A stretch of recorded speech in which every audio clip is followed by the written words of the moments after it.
கிழக்கு கடற்கரை சாலையை ஒட்டியிருக்கும் நீலாங்கரையிலிருந்து கோவளம் வரை கடந்த 2 வார காலத்தில் 300க்கும் அதிகமான ஆலிவ் ரெட்லி ஆமைகள் உயிரிழந்திருப்பதாக தமிழக வனத்துறை தெரிவித்துள்ளது. குட்டியம்மா ஆமைகளையும் ஆலிவ் ரெட்லி ஆமைகளையும் இப்படித்தான் அழைக்கிறார்கள் மீனவர்கள். ஆமைகள் இல்லாவிட்டால் மீன் இனமே இருக்காது என்பதால் ஆமைகளை வணங்குவதையும் வழக்கமாக வைத்திருக்கிறார்கள். நாங்கள் ஆமைன்னு சொல்ல மாட்டோம், குட்டியம்மா சாமின்னுவாங்க. அது ஒரு தெய்வமாக இருக்கிற ஒரு இது.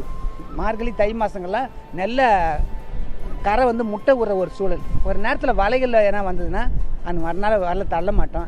ஏன் தள்ள மாட்டோம், அந்த அம்மா வந்துட்டாங்கன்னா மறுநாள் போனாக்கா என்ன 10 ரூபா கிடைக்காதுன்ற ஒரு சூழல் வச்சு நாங்கள் மறுபடியும் அந்த போட்டு எடுத்து கழுவிட்டு வலையெல்லாம் சுத்தம் படுத்திட்டு ஓப்பனை போட்டு அம்மா தாயே இன்னைக்கு வந்த மாதிரி நாளைக்கு வராத அப்படின்னு சொல்லி அந்த மாதிரி ஒரு சூழலாக இருக்குது. கடலில் பங்குனி ஆமை, அலுங்காமை, பெருந்தலை ஆமை, தோணி ஆமை, ஓங்கிலாமை போன்ற வகைகள் உள்ளன. ஜெல்லி மீன்கள் மீன்களின் குஞ்சுகளை சாப்பிடுவதால் கடலில் மீன்வளம் குறைகிறது. ஆனால் கடல் ஆமைகள் பவளப்பாறையில் உள்ள பாசிகள் மற்றும் ஜெல்லி மீன்களையே சாப்பிடுவதால் கடலில் மீன்வளம் பாதுகாக்கப்பட்டு மீன்களின் இனப்பெருக்கத்திற்கும் மீனவ நண்பனாக விளங்குகிறது.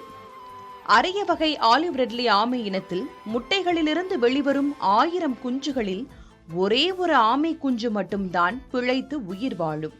இத்தகைய ஆலிவ் ரெட்லி ஆமைகள் முட்டையிட்டு குஞ்சு பொரிக்க டிசம்பர் ஜனவரி மாதங்களில் தமிழக கடற்பகுதிக்கு வருவது வழக்கம். ஆனால் கடந்த சில நாட்களாக ஆலிவ் ரெட்லி ஆமைகள் இறந்து கரை ஒதுங்கி வருகின்றன. நீலாங்கரையிலிருந்து கோவளம் வரை நீங்கள் கடற்கரையோரம் நடந்து சென்றால் ஏராளமான ஆமைகள் இறந்து கரையோரம் இருப்பதை பார்க்க முடியும். மார்கழியில் பார்க்குறது நீங்கள் ஆமை நிறைய செத்துக்குதுன்றீங்க. எங்கள் ஆளுங்க வலையே தெரியாது, தள்ளலை. தள்ளினா தான் நாங்கள் இருக்கா இல்லையான்னு சொல்லு. அப்படியே வலை தள்ளும் போது கூட எங்கால இப்போ நானே சில ஆமைகள் வந்திருக்கும்போது என் வலையை கிழிச்சு என் வலை போனாலும் பரவாயில்ல, அந்த அம்மா நல்லா இருக்குன்ட்டு. ஆமைகள் இல்லைன்னா மீனவனே இல்லை, முதல்ல அதை தெரிஞ்சுக்கணும். கடற்கரையில் பல நாட்களாக ஆமைகள் இறந்து கிடப்பதால் துர்நாற்றம் வீசுவதாக மீனவர்கள் தெரிவிக்கிறார்கள்.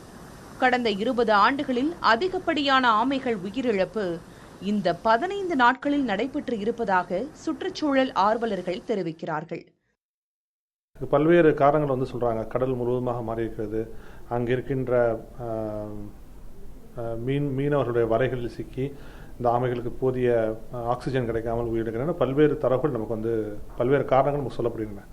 ஆனால் உண்மையில் இத்தனை நூற்றுக்கணக்கான ஆமைகள் இருப்பதற்கான உண்மையான காரணங்கள் என்ன, அவற்றை நாம் எப்படி சரி செய்வது? ஏனென்றால் இப்போது கூட ஒரு இடத்தில் கிடைக்கப்பட்ட அந்த ஆமையின் இறந்த சடலத்தை பகுப்பாய்வு செய்த போது உண்மையான காரணத்தை கண்டுபிடிக்க முடியவில்லை. என்றால் இறந்து 3 நாட்கள் ஆகிவிட்டதால் முழுவதுமாக டீகம்போஸ் சொல்லக்கூடிய மக்கி போயிருக்கக்கூடிய ஒரு நிலையில்தான் அந்த இறந்து போன ஆமைகள் மீட்கப்பட்டிருக்கின்றன. அப்போ ஆமைகள் இறந்தால் உடனடியாக அதை மீட்டு அதற்கான உண்மையான காரணங்களை தெரிந்து கொண்டு அதை நடக்காமல் இருப்பதற்கான விஷயங்களை மேற்கொள்ள வேண்டும் என்று தமிழக அரசை நாங்கள் கேட்டுக்கொள்கிறோம்.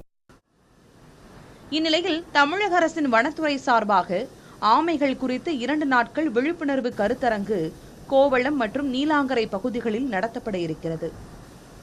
தமிழக அரசின் மீன்வளத்துறையும் வனத்துறையும் இணைந்து உள்ளூர் மீனவர்களையும் நிபுணர்களையும் கலந்தாலோசனை செய்து ஆமைகள் உயிரிழப்பதை தடுப்பதற்கான தீர்வுகளை காண வேண்டும்.